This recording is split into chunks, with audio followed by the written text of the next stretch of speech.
Saudara, kami akan mengajak Anda untuk berbincang dengan salah satu korban selamat dari longsor yang ada di Cisarua di Kabupaten Bandung Barat. Ibu Sarah,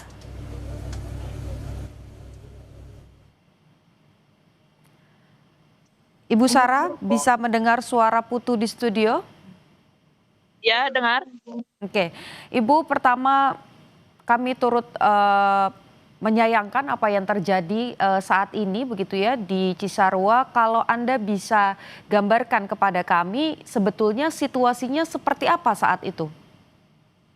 Saat itu hujan angin, terus gemuruh, berbisik, ada pecahan kaca, terus pas dilihat dari luar, masuk lagi ke dalam, udah banyak tanah ke dalam menyosor, keluar semua, aku di kamar, diselamatin sama si bapak, terus udah keluar, lihat posisi, jalan udah ketutup sama tanah, jalannya jalan kebun.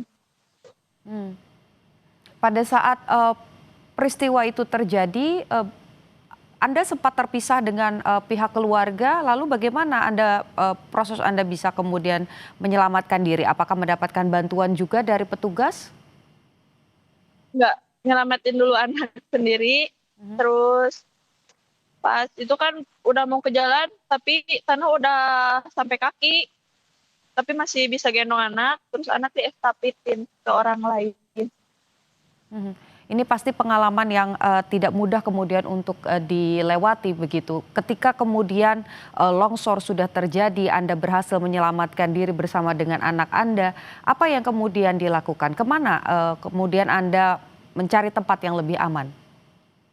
Masuk dulu ke rumah saudara, nah di rumah saudara aman, semuanya masuk dulu, gak beberapa selang menit kemudian, ada yang teriak-teriak, cepet keluar, airnya udah gemuruh, udah ngebendung, disuruh keluar, lari ke atas, hujan-hujanan.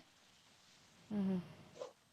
Hmm. Sebelumnya, apakah ada peringatan bahwa akan ada cuaca buruk atau terkait dengan longsor dari pemerintah setempat, Ibu? Tidak ada. Tidak ada, tapi kondisinya memang beberapa waktu sebelumnya atau beberapa hari sebelumnya, cuaca di sana seperti apa? Hujan terus, tapi hujan yang kemarin, hujannya benar-benar sama dibarengin angin, gede. Oke, baik. Sekarang posisinya Ibu Sahra ada di posko pengungsian. Iya, Oke, dengan mhm. Ketika peristiwa itu terjadi, kami mendapatkan informasi bahwa sempat terpisah dengan anak Ibu Sahra, betul? dengan terpisah sama mama. Dalam kondisi seperti apa bisa diceritakan? Kemudian bagaimana proses pertemuannya? Apakah ditemukan atau kembali bertemu di posko pengungsian? Ya, waktu itu pas udah lari ke atas, aku sama suami, sama anak, lari ke atas sama hujan, tapi mama masih di bawah. Mhm.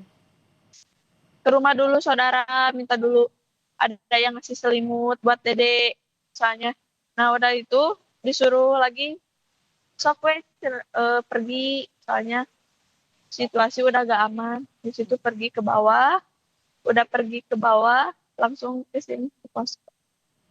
Terus ketemu sama saudara itu, sama mama, di rumah saudara, ke rumah saudara dulu.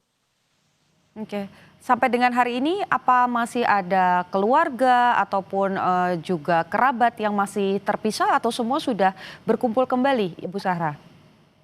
Balik.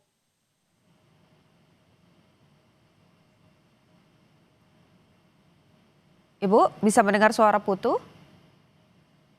Ya, Oke. sudah sudah berkumpul kembali. Oh, semua sudah berkumpul kembali. Baik. Ibu kalau bisa digambarkan, kalau tadi saya sempat melihat visualnya ini sudah tertutup semua dengan tanah. Kalau bisa digambarkan sebetulnya lingkungan yang kemudian terkena longsor ini seperti apa? Apakah memang padat penduduk? Bisa Anda gambarkan, Ibu? Ya, belakang itu sebenarnya kebun. Kebun terus di atas ada beberapa rumah. Mhm. Yang di bawah juga ada 12 rumah.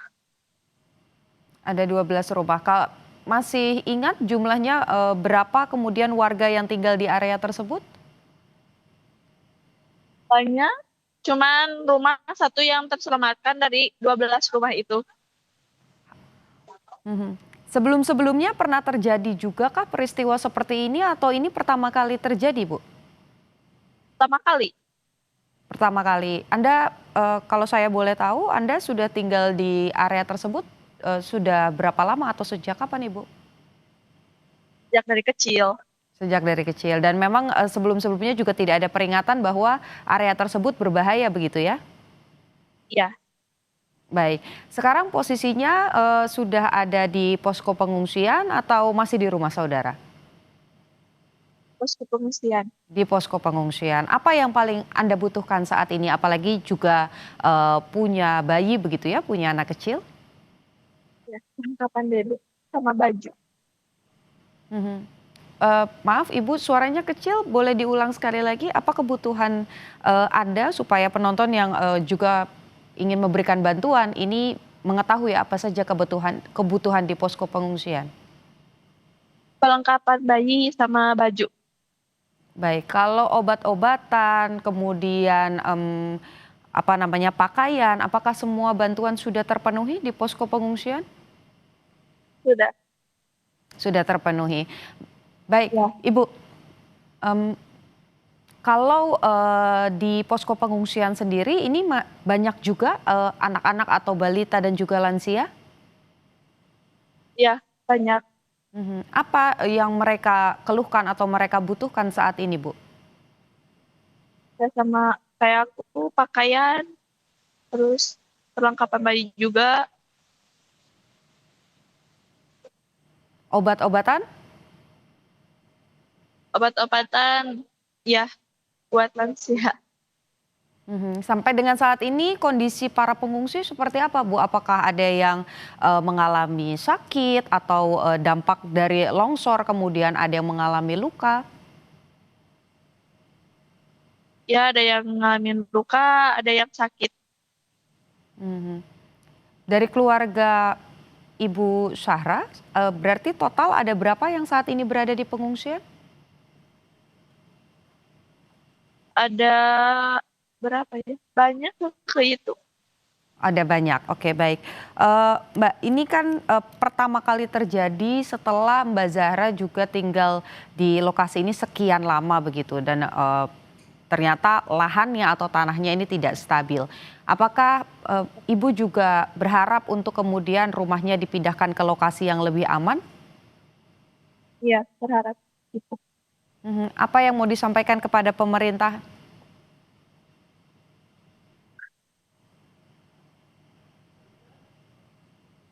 Ya, semoga cepat dikasih lagi rumah.